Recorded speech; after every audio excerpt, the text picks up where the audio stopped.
Hey y'all, Zach McDonald, your real estate agent with Real Property Associates, and this is my Seattle Real Estate Market Watch for September 26th, 2023.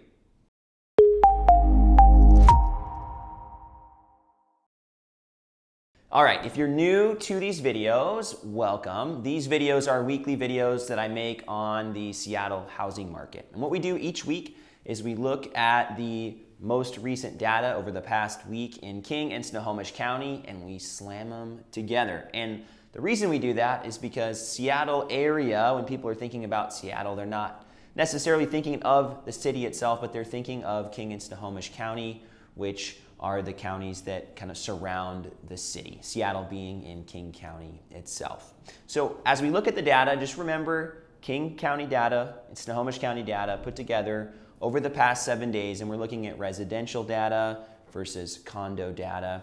And today is going to be the last day we're going to call this a Seattle Real Estate Market Watch. What we're going to do is we're going to call these videos Seattle Housing Market Watches moving forward. What I want to do is give some distinction between the Seattle Real Estate Market Updates, which are the monthly videos, and then these Seattle Housing Market Watches that are going to be weekly videos. So a little context there for you. Now, as we transition to the data, I want to point out that we're continuing to see a decline in the amount of listings. And again, that's normal for this time of year, but usually the fall we're seeing that final push of new listings. And well, if this is it, yikes. Now we're looking at week over week decline of almost 60 listings, actually more than 60. We had 601 new listings over the previous week and then 539 new listings this last week.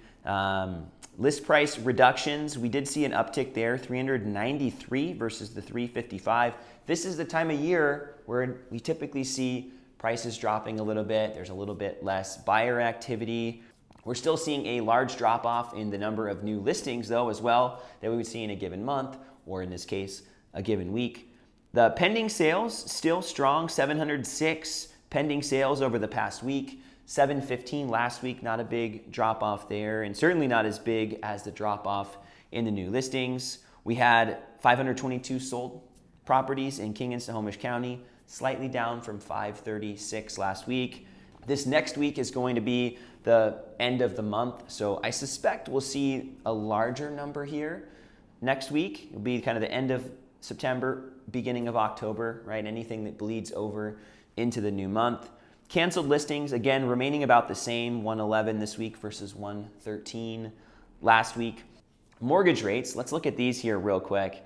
The Mortgage News Daily survey that we look at each week, 7.5% rates as of today, and that's their survey of rates across the country and different companies as well. 7.25 to 7.5 has been where things have been hovering, and we're pushing that 7.5 mark for 30-year fixed rate loans. You can see as well some other options and what those prices look like right now. The headline here is that mortgage rates have officially hit new multi-decade highs. Ironically, it says the change is down 0.1%, so it's actually not quite as high as they were, but they've been trying to decide where we're going to be. Are we going to be at 7.25? Are we going to be at 7.5? Are we going to be at 7%? Are we going to drop even more than that? So rates have changed quite a bit, but they have been hovering in the 7.5-ish range here now as of late. So again, we'll see what the rest of the year holds. I think there's still a lot of predictions that we stay in this range. We may see things start to come down mid to end of 2024.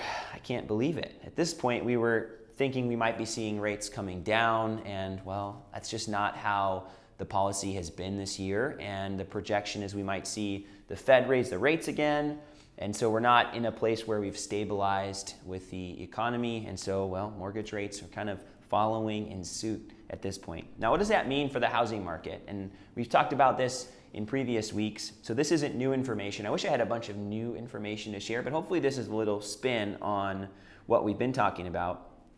A lot of the inventory that's coming out right now falls into one of these categories. You've got new construction. People that are building are always building, right? So like in Seattle, North Seattle, there's a bunch of townhouses, and I was looking with a client at a couple townhouses, and we were talking about how there's a bunch of these available, but there's not very many of the single family houses that they might be interested in their budget. There's a bunch of the new construction stuff. The relocators, people moving out of the area, I've got a client like that that's moving into a different state, already has moved. Divorce, estate sales, have one of those as well coming up. Downsizing, maybe buying something smaller. But what we're not seeing right now are the buyers that are moving up to a nicer house. There's a lot less of that going on right now. People that are like, you know what? I would like to have a little bit better house. I'm gonna sell my current house, buy a new one, because if you missed it, last week we made a video about how some people are becoming accidental landlords, and that's where somebody holds on to a house. Maybe they didn't really think they would, but they decide to hold on to their house because it has a really good mortgage.